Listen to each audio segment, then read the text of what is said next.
শীতকালে নানা রকম সবজির মধ্যে আমরা অনেক কিছু পাই, আর এত কিছু সবজি মনটাকে সবুজ করে তোলে। তো এখানে নানা রকমের শাক আছে, যার মধ্যে থেকে আমি আজকে রান্না করব সর্ষে শাক। তো শাকগুলোকে ভীষণ ভালোভাবে ধুয়ে এবং বেছে নিয়েছিলাম। তারপরে শাকগুলোকে কুচি করে কেটে নিয়েছি। এই শাকগুলো নানা রকমভাবেই করা যায়, তো আমি আজকে যেটা দিয়ে করছি তা হলো বড়ি, বেগুন, মটরশুঁটি, কিছু কাঁচা লঙ্কা দিয়ে আমি এই ঘন্টটা বানাবো। প্রথমেই কড়াইতে তেল গরম করে বড়িগুলোকে একটু লাল লাল করে ভেজে তুলে নিতে হবে। এরপরে আমি এক এক করে বিভিন্ন সবজি এর সাথে অ্যাড করব। আমি এখানে শুধু বেগুন দিয়েছি, আপনারা চাইলে অন্যান্য আলু, বেগুন, শিম, মিষ্টি কুমড়ো সব কিছুই দিতে পারেন।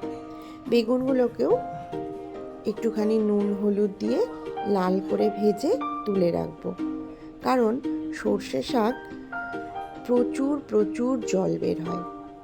সেই জল শুকিয়ে বেগুনগুলো যদি সঙ্গে সঙ্গে দিয়ে দিই একদম ঘেটে যাবে। এবার বেগুন ভাজা তুলে রেখে ওই তেলেই দিয়ে দিলাম শুকনো লঙ্কা এবং কালো জিরে ফোড়ন। তারপরে আমি সমস্ত শাকগুলোকে দিয়ে দেব। একটা ঢাকা দিয়ে খানিকক্ষণ নেড়ে চেড়ে নিতে হবে।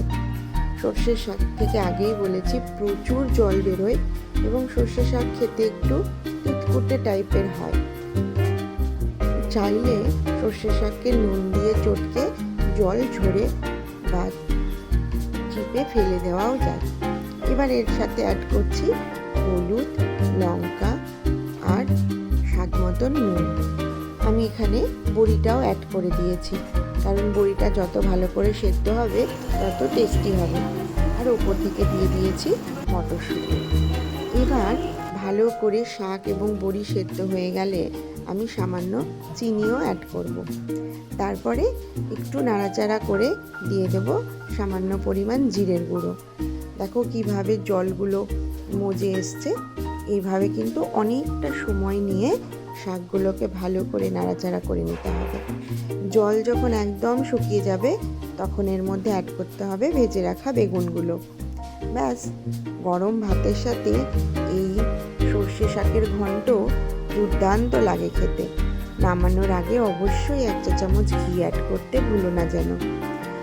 খুব সুন্দর লাগে এবং ভীষণ সুস্বাদু হয়।